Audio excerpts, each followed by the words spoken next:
নিত্য প্রয়োজনীয় 60টা পণ্যের উপর থেকে শুল্ক প্রত্যাহার বাড়াইছে। এটা কিন্তু একটা সাহসী বাজেট। শেষ পর্যন্ত কি হবে অর্থনৈতিক পরিস্থিতি বোঝা যাচ্ছে না। সরকার নিশ্চয়ই সেই চ্যালেঞ্জটা মোকাবেলা করবে। বিরোধী দলের প্রতিটি সমালোচনার উত্তর দিতে শুরু করেছেন প্রধানমন্ত্রী তারেক রহমান। যেমন তিনি মৌলভীবাজারে বলেছেন যে এই দলগুলো অশান্তি করার সুযোগ পেলে ফ্যামিলি কার্ড বাস্তবায়ন করতে পারবো না। অর্থাৎ যদি এমন বিশৃঙ্খল পরিস্থিতি তৈরি করে বিরোধী দলগুলো, তাহলে ফ্যামিলি কার্ডের মতন একটা জনপ্রিয় কর্মসূচি সেটা বাস্তবায়ন করা কঠিন হবে। এটা জনগণকে তিনি বলেছেন এবং বলেছেন যারা জনগণকে বিভ্রান্ত করতে চায়, সেটি সংসদের ভেতরে হোক আর বাইরে হোক, তাদের ব্যাপারে আপনাদের সচেতন থাকতে হবে। কারণ এই সকল লোকেরা, এই সকল দলগুলো দেশে যদি অশান্তি করার সুযোগ পায়, তাহলে আমরা ফ্যামিলি কার্ড বাস্তবায়ন করতে পারবো না। যে কোনো একটা দেশের যদি রাজনৈতিক শান্তিপূর্ণ পরিস্থিতি বিরাজ না করে, তাহলে শুধু ফ্যামিলি কার্ড কেন, যে কোনো উন্নয়নমূলক, যে কোনো কল্যাণমূলক কর্মসূচি বাস্তবায়ন করা আসলেই কঠিন।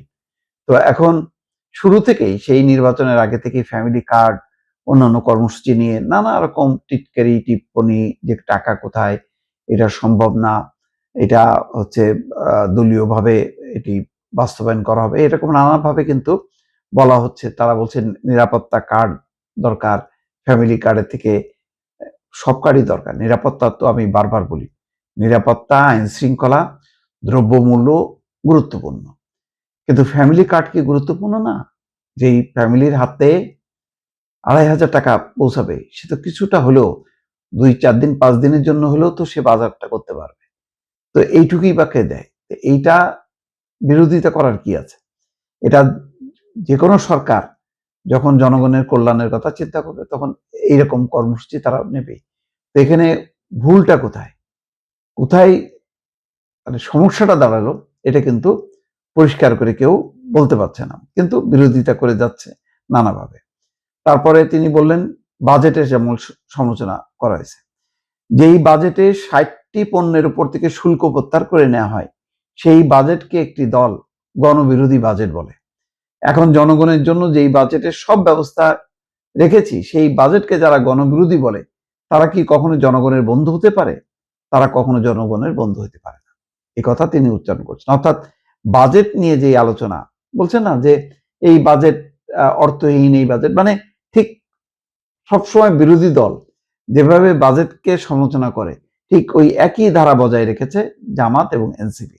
তো তার উত্তর প্রধানমন্ত্রী দিচ্ছেন, বলছেন যে আমরা এই বাজেটের মধ্যে অর্থ বরাদ্দ রেখেছি এবং একই সঙ্গে বিভিন্ন নিত্য প্রয়োজনীয় দ্রব্য, চাল, ডাল, তেল, নুন, চিনি, এসবের উপর যে শুল্ক আগে ছিল, সেই শুল্ক আমরা, যে ট্যাক্স ছিল সেই ট্যাক্সও আমরা উঠিয়ে নিয়েছি, যাতে জিনিসের দাম না বাড়ে। জনগণের কথা চিন্তা করে আমরা নিত্য প্রয়োজনীয় দ্রব্যের উপর থেকে শুল্ক প্রত্যাহার করে নিয়েছি এই বাজেটে।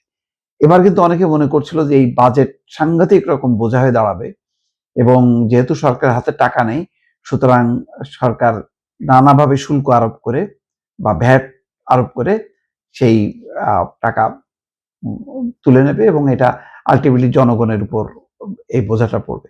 কিন্তু আশ্চর্যজনকভাবে যে নিত্য প্রয়োজনীয় পণ্য সহ নানা শ্রেণী পেশার মানুষকে মাথায় রেখে সরকার কিন্তু শুল্ক আরোপ করেন, এবং সেজন্য বলছেন যে অন্তত 60টা পণ্যের উপর থেকে, নিত্য প্রয়োজনীয় 60টা পণ্যের উপর থেকে শুল্ক প্রত্যাহার বাড়াইছে। এটা কিন্তু একটা সাহসী বাজেট।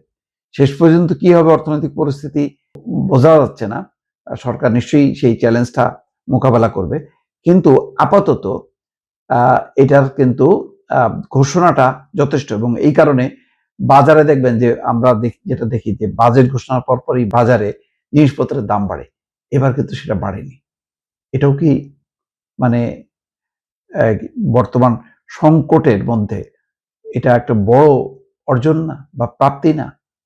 এটা অবশ্যই বিশ্লেষণ করা উচিত, কিন্তু বিরোধী দল কোনোভাবেই সরকারকে প্রশংসা দিতে চায় না। যেমন দেখেন বেনজির গ্রেপ্তার হলো, বলতেছে যে না, এটা বাংলাদেশ সরকারের কোনো কৃতিত্ব না, এটা হচ্ছে ইন্টারপোলের কৃতিত্ব।